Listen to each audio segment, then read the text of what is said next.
Welcome to Count Stackula on YouTube. Thank you so much for watching another one of my videos. Silver is not a hedge against inflation. However, it is a hedge against uncertainty. Today we're going to explore some coins out of the Royal Australian Mint, the Dolphin series. All right, let's dive in.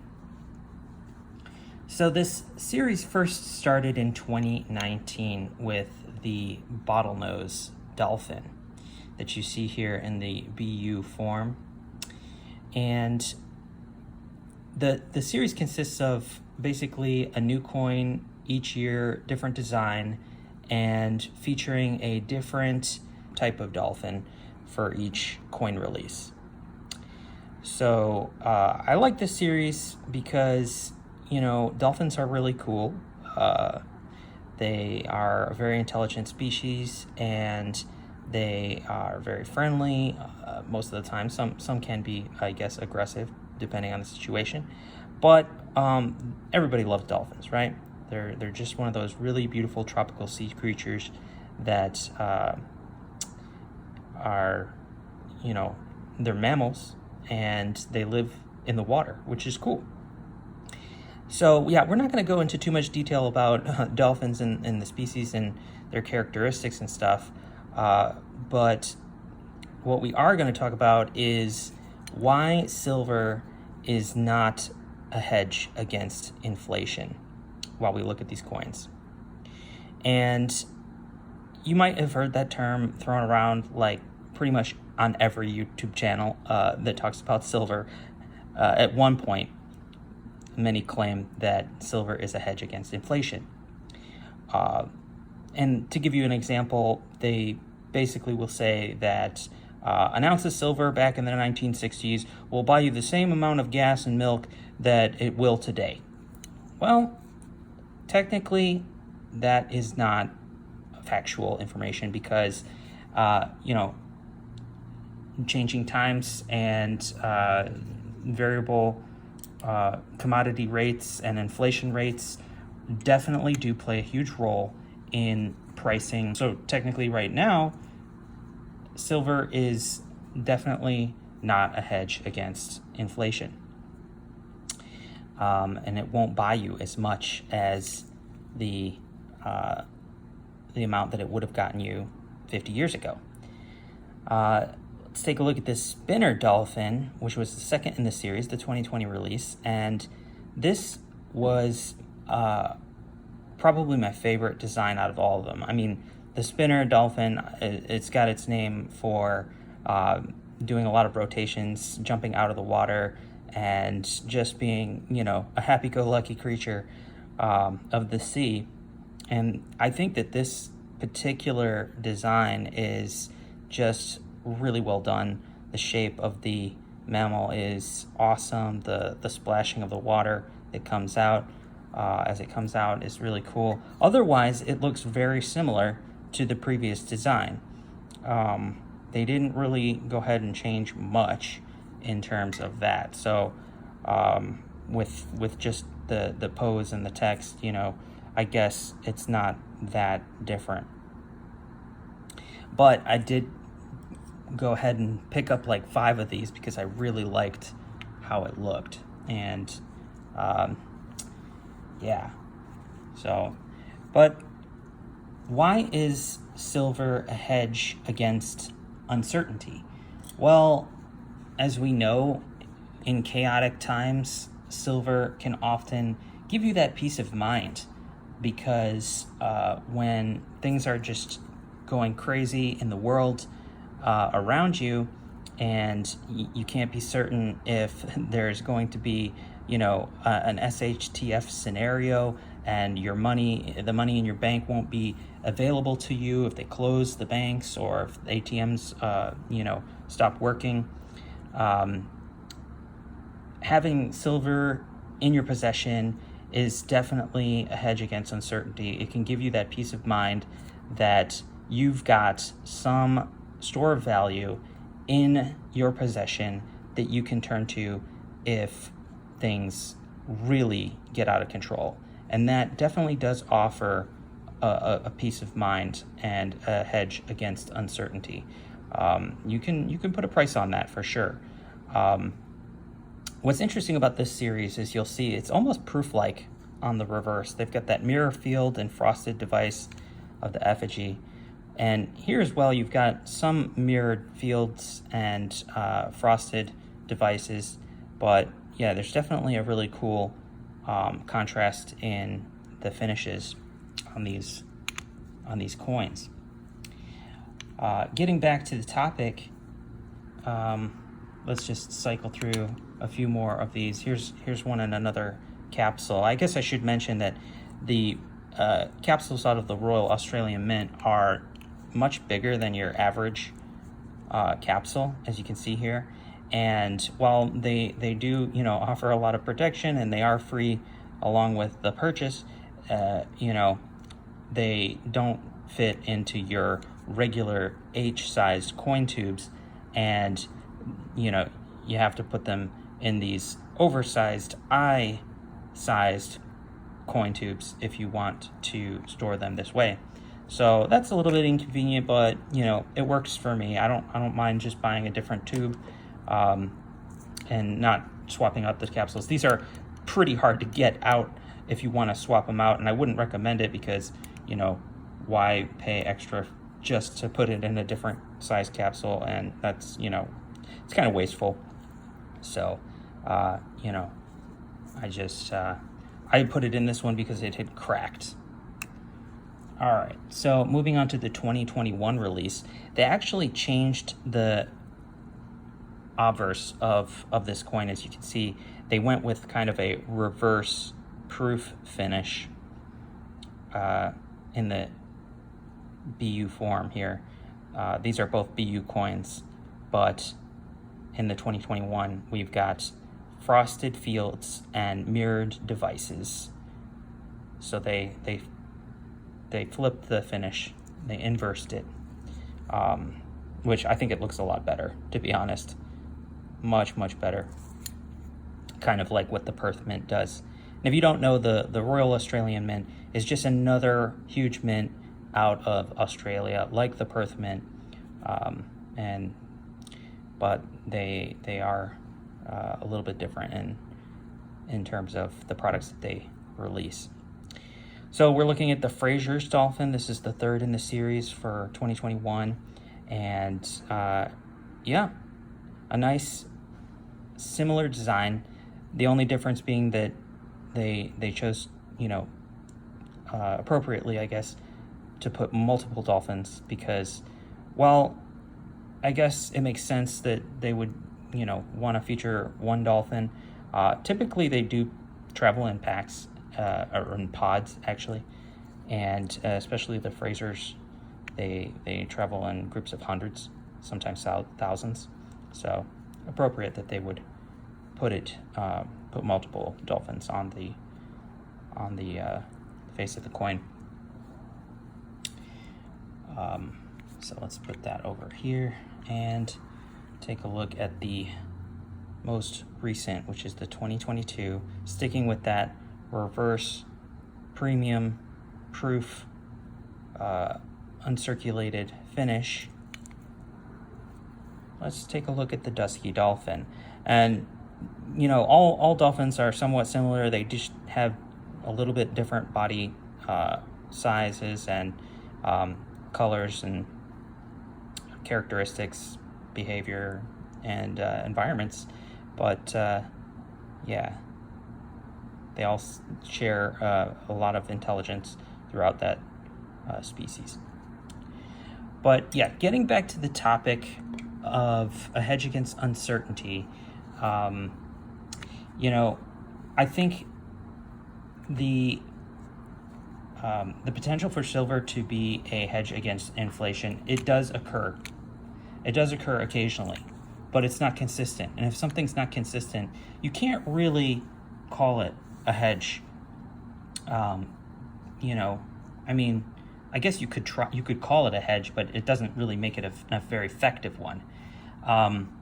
But like I said, I think it is a very effective hedge against uncertainty in a world where in an unpredictable world, having that stash or silver in your possession, knowing that it's never going to go to zero, and that in a difficult situation where you need to trade for food, this is probably a really good possession to be able to barter with. So that's a lot of where the prepper stacker in silver stacking comes in. Does it need to be junk silver? No, absolutely not. Can you barter with nicer pieces of silver? Sure, why not? It still says 1 ounce 999 fine silver on the coin. Most people are familiar with the basis of a 1 ounce silver round. So it could potentially be a good barter option. I know some other YouTubers have taken polls to see if people actually know the difference between junk silver and regular clad coins, and the general populace really doesn't know the difference. They don't have any clue that the pre-1964 dimes, quarters, and half dollars were all 90% silver. And so I think you'd have a lot more difficult time actually bartering with that than you would with a 1 ounce coin. Even though it's not from, your nation, you could still, it still does have a $1, symbol there. And it also has, everything you need to define what's going on and make a transaction. I think it makes sense that,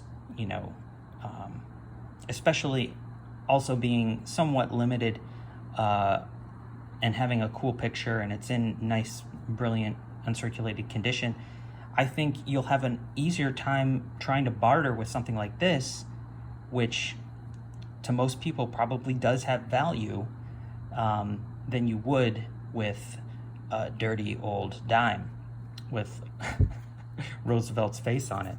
Let's take a look at some of these premium releases out of the Royal Australian Mint. I love the packaging that they come up with this this proof series. It's really kind of a cool box, although the packaging is really large and unnecessary for a coin that is so small. And let's take a look at the cert. I have number 367. Can't remember how many of these they produce. Let's go ahead and take a quick look.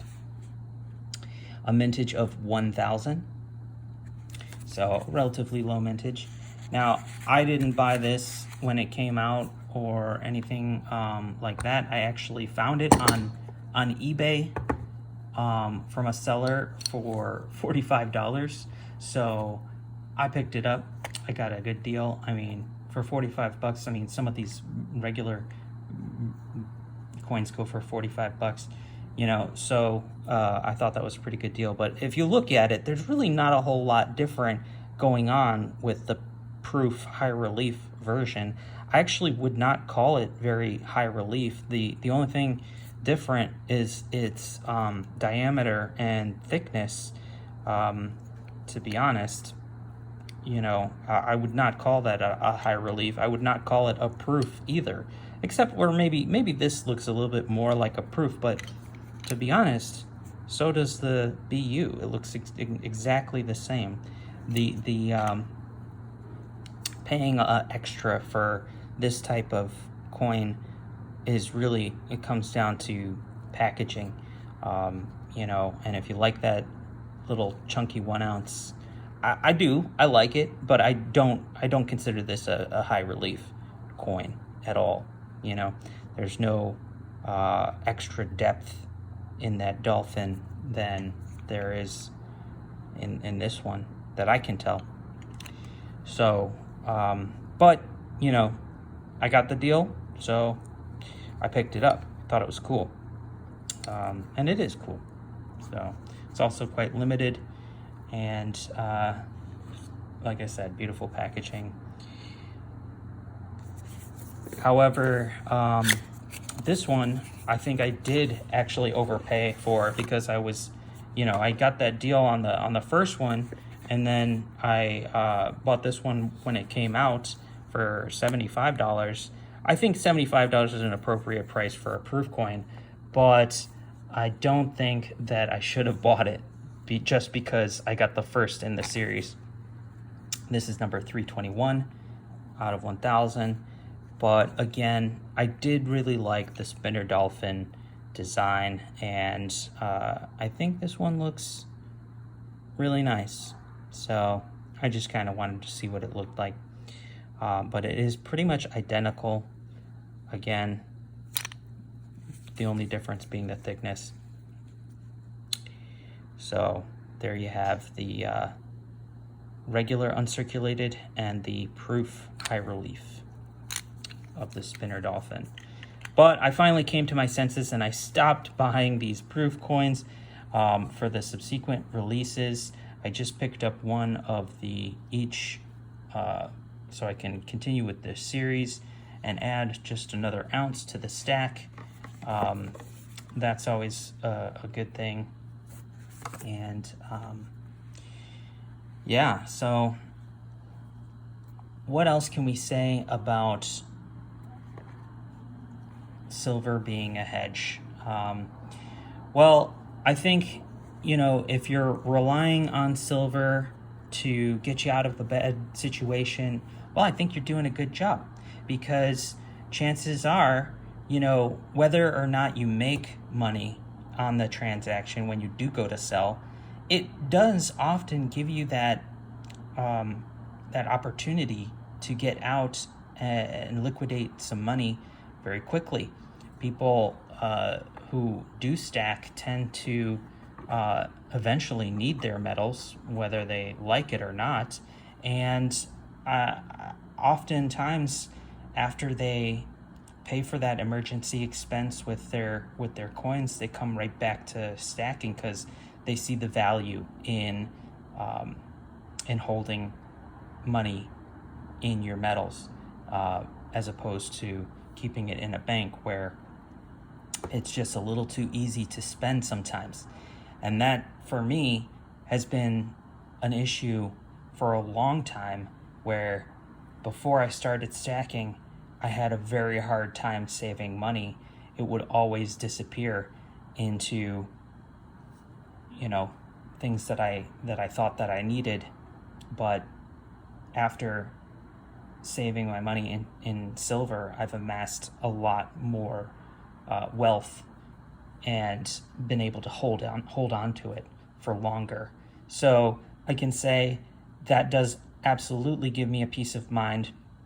And also, if you've invested in the stock market, if you've invested in anything that didn't go your way, you can probably appreciate having some physical metals in your possession, because you know how quickly they can evaporate when they're in digital form. So that is why I believe silver and gold offer a hedge against uncertainty in an uncertain world. So that is really a great property of the metal. So we'll end it there. That's going to do it for us today. I appreciate you watching. Thank you so much. And remember to take a look down in the links, the description below, if you're interested in picking up any of my 3D printed graded coin boxes or storage solutions for larger coins and other various silver and gold storage options. And leave a comment. I'd love if you subscribed and hit the like button and tick that little bell so you're notified when any new videos come out. This is Count Stackula signing out. Thanks for watching.